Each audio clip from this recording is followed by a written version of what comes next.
limits or limits, set me free.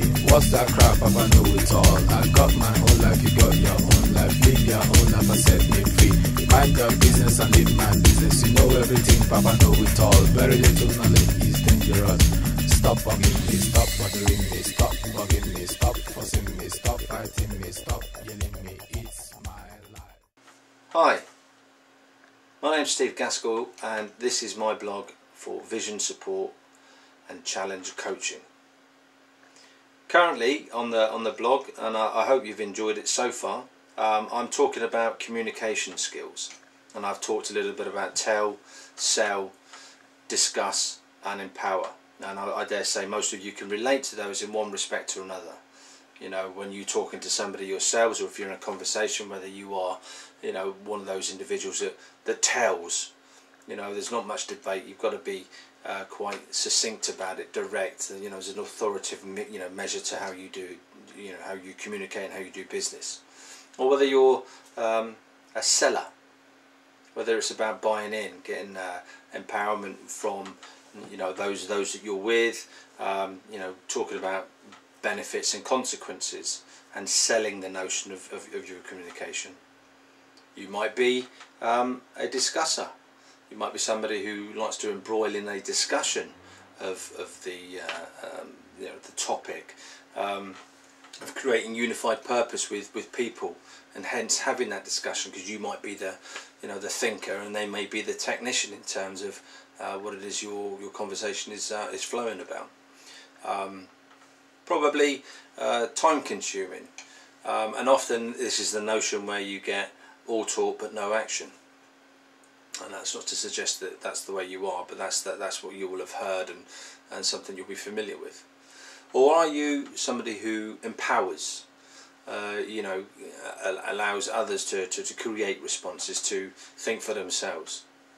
And I dare say you may find yourself using little segments of each in terms of your daily communication. Today I want to talk about specifically effective listening.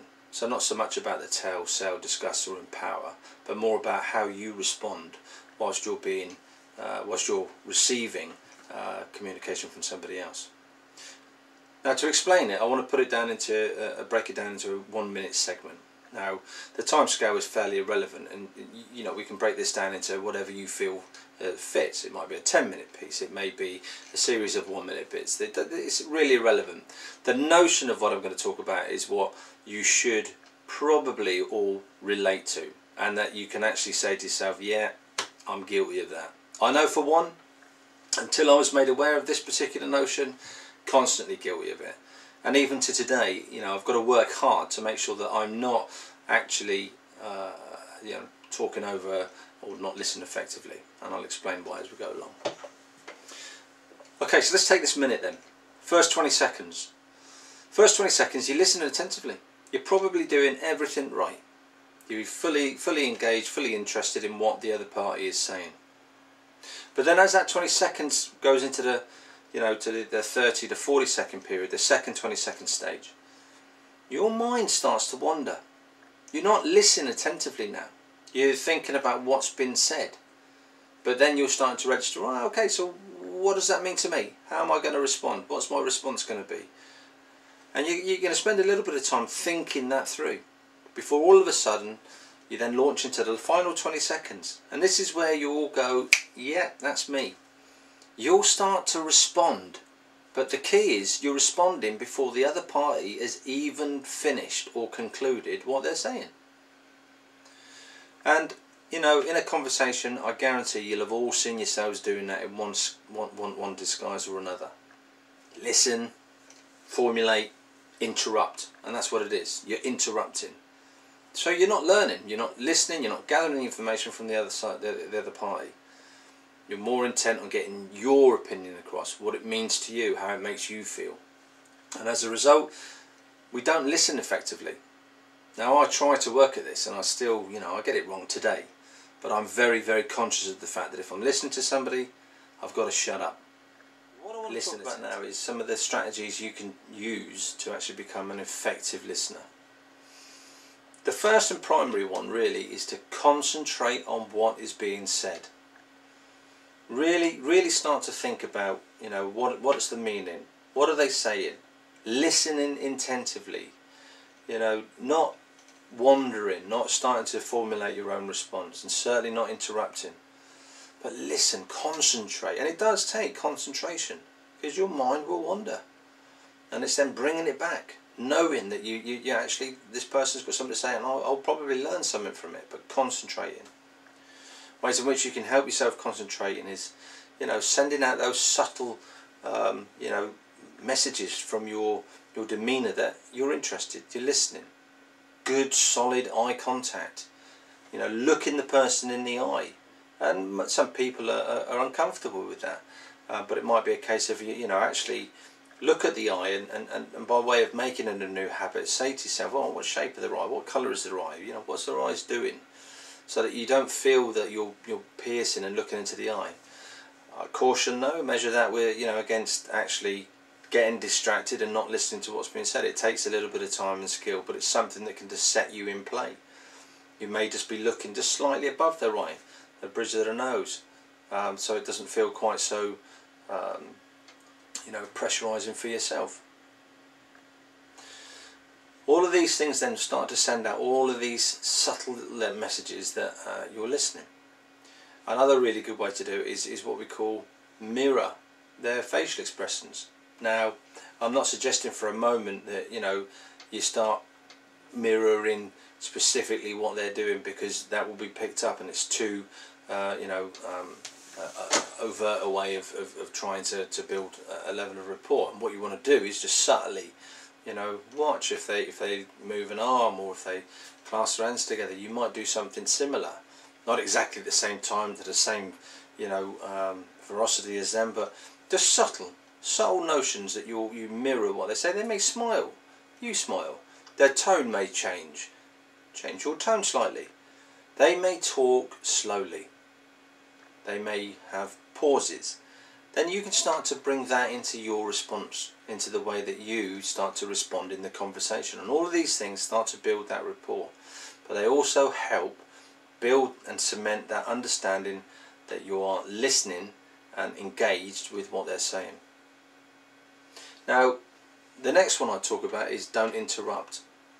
But I temper this against seeking clarification. You've got to be prepared to understand what they're saying.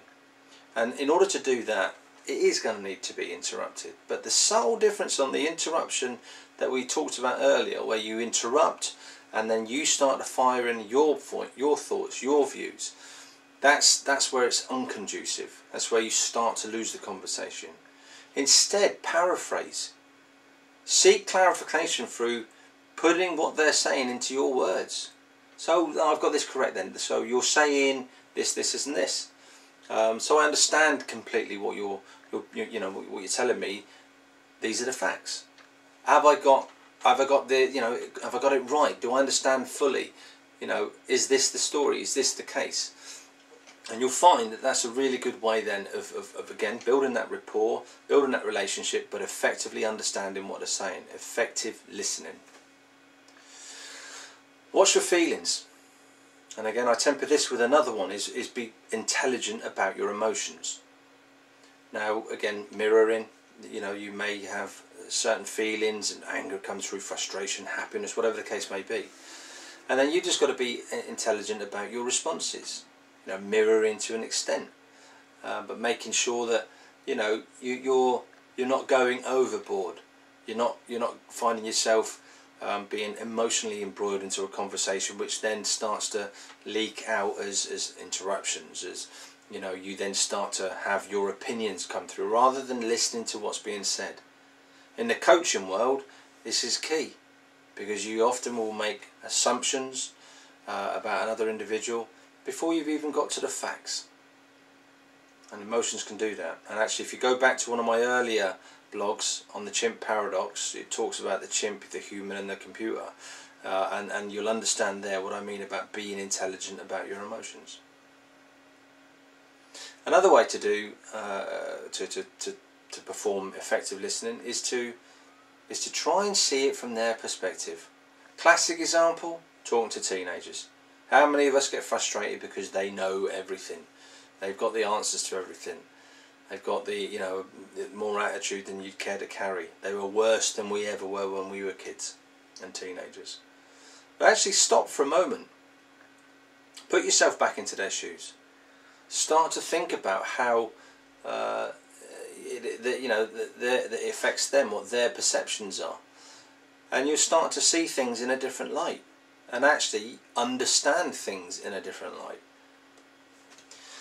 So during this particular very short video blog, my first one, so I really do respond and will respond to your comments as to whether or not I'm getting this right in terms of how I'm putting across my views and ideas and thoughts to yourselves. I hope it's something that can help, and if nothing else, just stirs up a little bit of grey matter to make you stop and think the next time that you're in a conversation. It's powerful stuff. You will be surprised what you learn when you start to listen. And share this with other people, because through sharing this, if two people in the same conversation are both effectively listening, that's powerful stuff. You will learn a huge amount.